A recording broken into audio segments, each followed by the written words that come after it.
People said, now everything was rounded, all roll over and fall down on us. That's how we look at it. We're limited in our thought. But let me tell you a story. There was this CEO that was making his next billion-dollar pitch.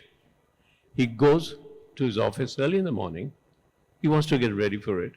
The only person there is the cleaning lady. The cleaning lady says to him, sir, there's like these papers I found in the waste paper basket. Are they important or shall I throw them away? He looks at them, it's his pitch. Now he says, how did my cleaning lady get my pitch? Should I fire my secretary? What am I going to do? But anyway, he said, no. He goes off. As he's going to the office, the cleaning lady says, sir, can I say something? He says, yeah, what is it? What's the problem? He says, sir, you're wrong. That pitch is wrong.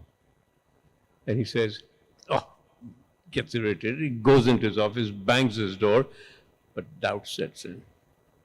And he starts to look at his pitch, and then he sees that from under his door, the cleaning lady is pushing bits of paper and says, knocks, sir, I've done a pitch also. Right. And he looks at her pitch, and it's better.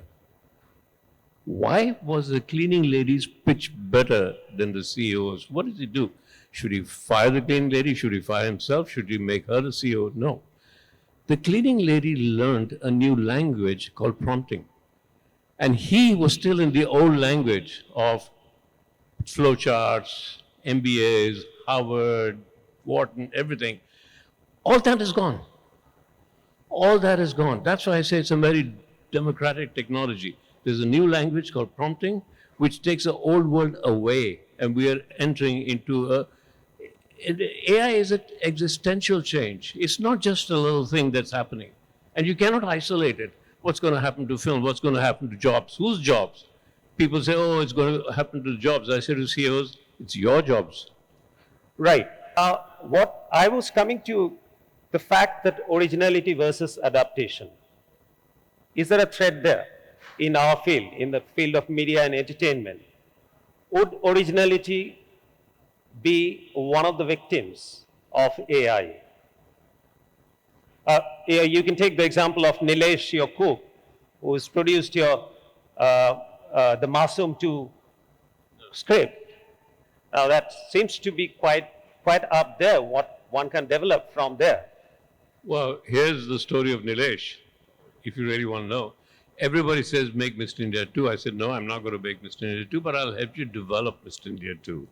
All the big writers came. All of them wrote plots, 3-page, 4-page plots. I'm sitting at my dining table. My cook comes up, sir, I've also written a story for Mr. India 2. Now I have a choice. I either read it or I don't get good food. So I said, okay, I'll read it. And I read it. It was the best. My cook wrote the best new plot for Mr. India 2, and I said, where did you get this from? He said, sir, you sit on ChatGPT. Not ChatGPT gave me the plot. So now your question is, are we losing originality, or is my cook, who's never written anything in his life, gaining something? He'll never go back. I'm very afraid that I'm going to lose him as a cook, because he's found ChatGPT. He's found a way. The thing that's happening with AI